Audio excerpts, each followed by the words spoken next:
Olá para você que está escutando a Rádio Universitária, o programa Bandejão na 104.7 FM, ou para você que acessa a universitariafm.ufes.br. Está começando mais um Rodízio 50, um quadro em celebração aos 50 anos do curso de jornalismo na UFES.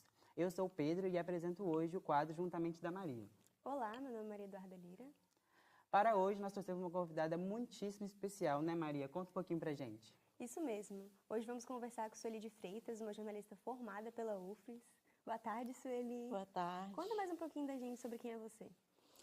Então, eu sou Sueli de Freitas, como você já me apresentou, tenho 55 anos, trabalho atualmente no Sindicato dos Bancários, na assessoria de imprensa, e também trabalho na Secretaria de Comunicação aqui da UFES, né?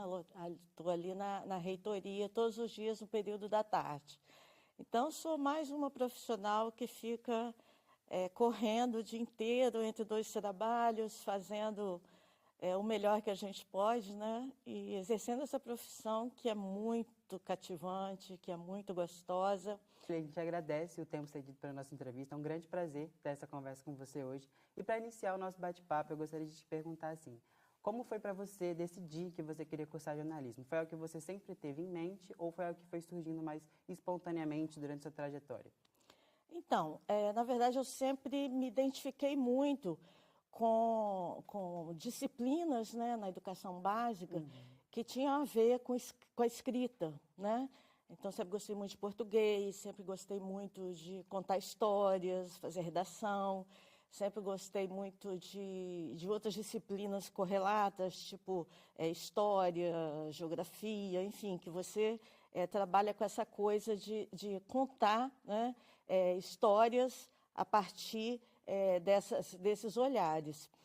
Mas eu não tinha muito definido na minha cabeça, assim, vou fazer jornalismo. Tanto que quando eu estava no pré-vestibular, né, na época não era Enem ainda, a gente fazia vestibular específico, que eu vim me inscrever, eu fiquei muito em dúvida. Eu falei assim, será que eu faço arquitetura? Porque eu também sempre gostei muito dessa coisa de projetos e tudo mais.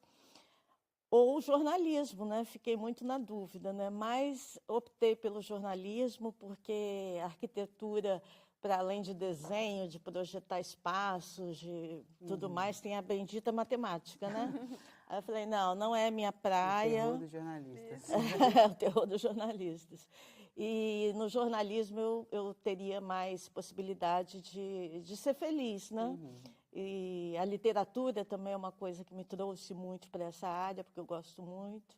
Enfim, tanto que hoje eu estou fazendo letras, né? Estou fazendo uma segunda graduação, né? Estou fazendo letras aqui na UFES. E, enfim, foi assim que eu cheguei até o curso de jornalismo. 5 anos depois, né, que ele nascia, né? Nossa, bem no início. Aliás, eu nasci 5 anos depois que o curso nasceu, né? Aproveitando que você mostrou essa paixão pela rádio universitária, hoje aqui na UFES a gente tem vários projetos de extensão, como o Bandejão, a nossa rádio universitária de comunicação, a Eco Júnior, o Núcleo de Esporte, e a gente sabe quanto é interessante para desenvolver nossas habilidades que tenham esses projetos dentro da universidade. E na sua época de estudante, lá em 87, como que você participava dentro desses projetos? Você já disse que participava da rádio universitária. E o que você acha que colaborou para a sua carreira ter esses espaços mais próximos do profissional dentro da universidade? Isso é fundamental, né? Acho que toda universidade tem que ter os cursos de comunicação precisam ter os seus produtos, né? Para fazer exatamente o que vocês estão fazendo aqui agora. Exercitar, né, o que vocês vão fazer já como atividade profissional, no âmbito ainda do aprendizado dentro da universidade. Lá atrás, a gente não tinha nada. Você está falando de 87, aí foi o ano que eu iniciei o curso, né? Eu me formei em 91. E aí que eu atrasei 6 meses de curso. Aí o que acontece? Naquela época, o curso de comunicação ele era muito voltado para o impresso, né?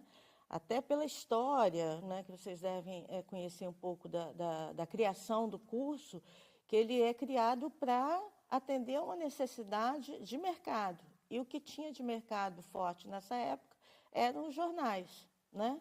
Então, assim, o curso era muito voltado para impresso, a gente não tinha, contava assim, com laboratórios até de outros cursos, né, para fazer alguma coisa.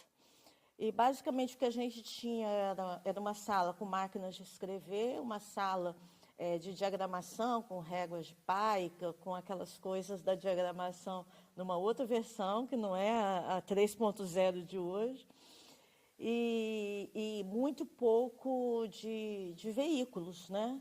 A minha turma foi a turma que tinha, assim, já alguns jornais experimentais antes, e a minha turma foi a que criou o Primeira Mão, né? Que é um jornal que existe até hoje, né? Que ele começa como o jornal Alice, né? Que foi uma iniciativa de um colega nosso, Jorge Fels, que hoje é professor de jornalismo lá na Federal de Juiz de Fora. Ele era da minha turma, começou com a ideia de fazer um jornal Alice, chamava Alice, e a gente fazia aquilo assim, xerocado ainda, era uma coisa bem, né?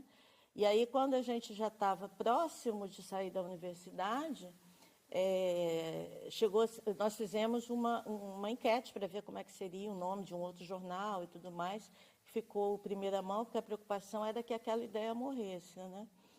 E houve uma discussão muito grande se esse jornal iria ser assumido como uma ferramenta de uma disciplina do curso, ou se ficaria ainda com a autonomia que a gente tinha e tudo mais, enfim. Isso aí é uma outra parte da história. Então, basicamente, a gente tinha veículos para exercitar, né, respondendo a sua pergunta, o jornalismo impresso, e tinha algumas experiências de rádio, principalmente a rádio, agora eu não vou me lembrar o nome, eu acho que é TX, que funcionou uma rádio pirata, que funcionou na biblioteca, que não é da minha turma, é do pessoal anterior, pessoal do Balão Mágico, né, que foi um grupo muito presente aqui na história da universidade, mas que não era vinculada a nada, era uma organização própria desses alunos e tudo mais, e até não muito bem vista, aliás, nada bem vista no interior da universidade, né, na burocracia, e também pelo departamento aí oficial que faz o controle de rádios, né? Foi fechado, inclusive, né, nessa época, esqueci o nome agora do departamento.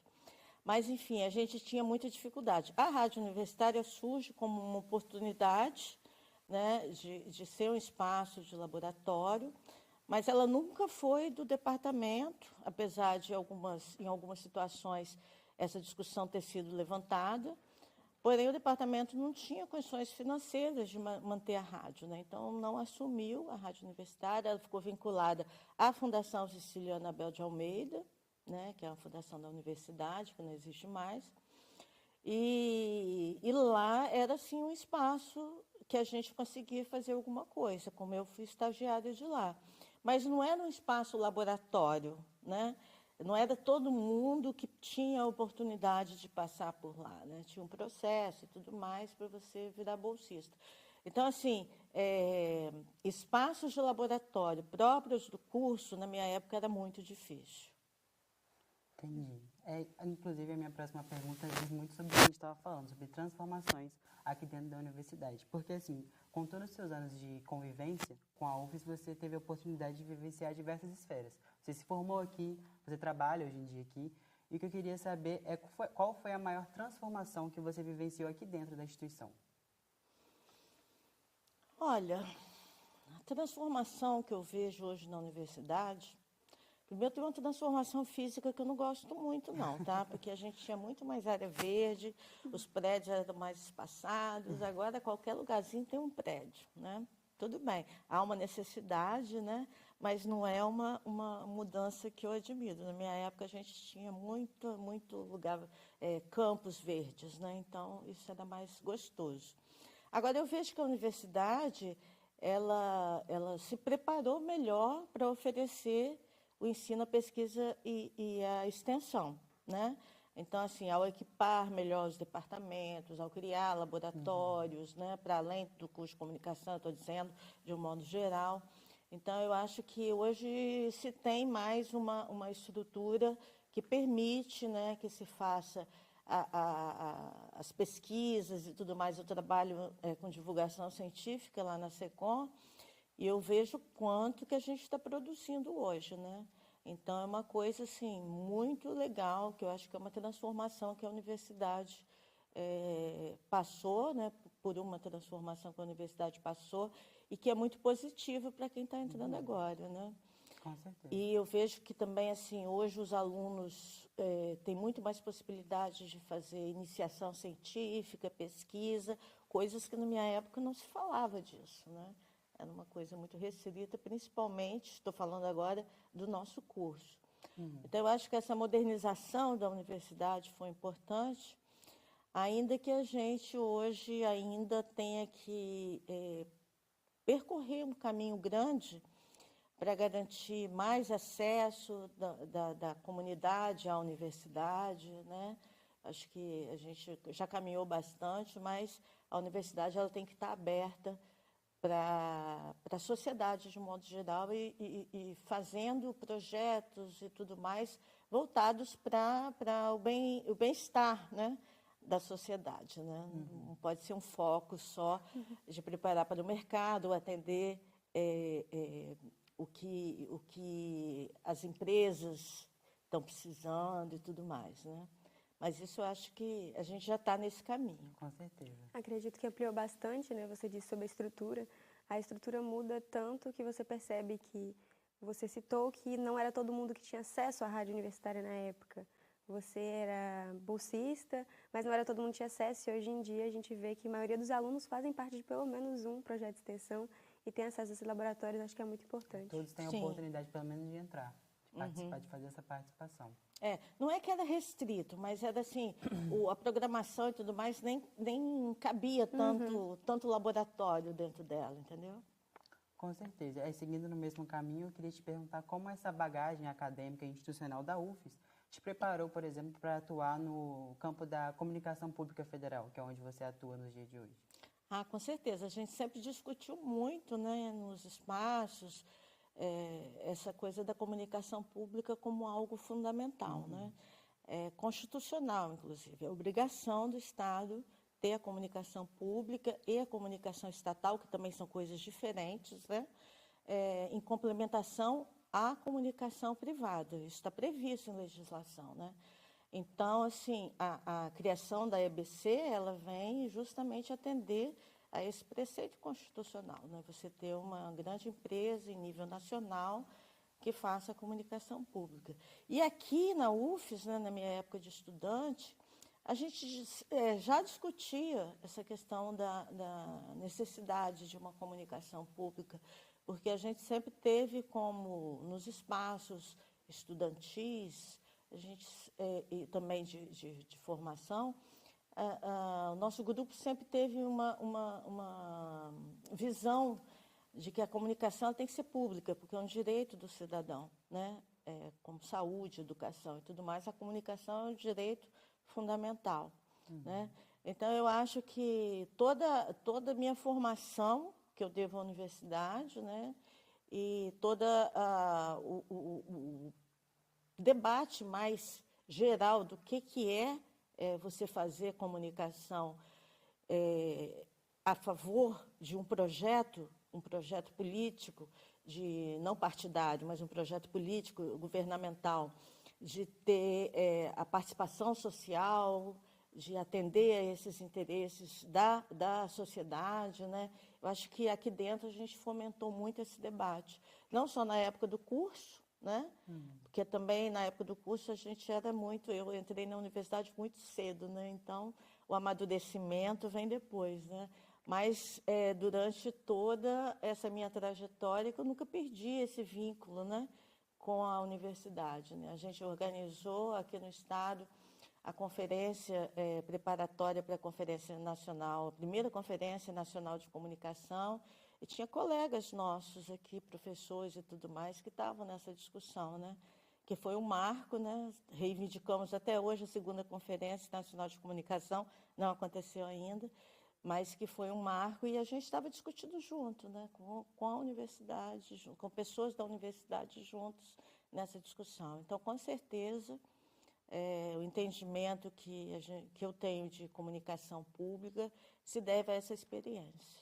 Bom, e é com isso que, infelizmente, a gente finaliza a nossa entrevista. Assim, gostaria de novamente te agradecer pelo seu tempo, pela sua atenção, por você ter dividido com a gente suas histórias como aluna, como jornalista profissional também. Foi muito engrandecedor para a gente participar disso aqui hoje. Muito obrigada. Obrigada a vocês pela sua oportunidade, eu adorei o papo. Ai, que bom. Obrigada. Queríamos agradecer também a nossa professora Maria Lúcia e, em especial, ao Arthur Clifford e Nicole Contão, que colaboraram para a elaboração da entrevista. E a você, nosso ouvinte. Até o próximo Rodízio 50.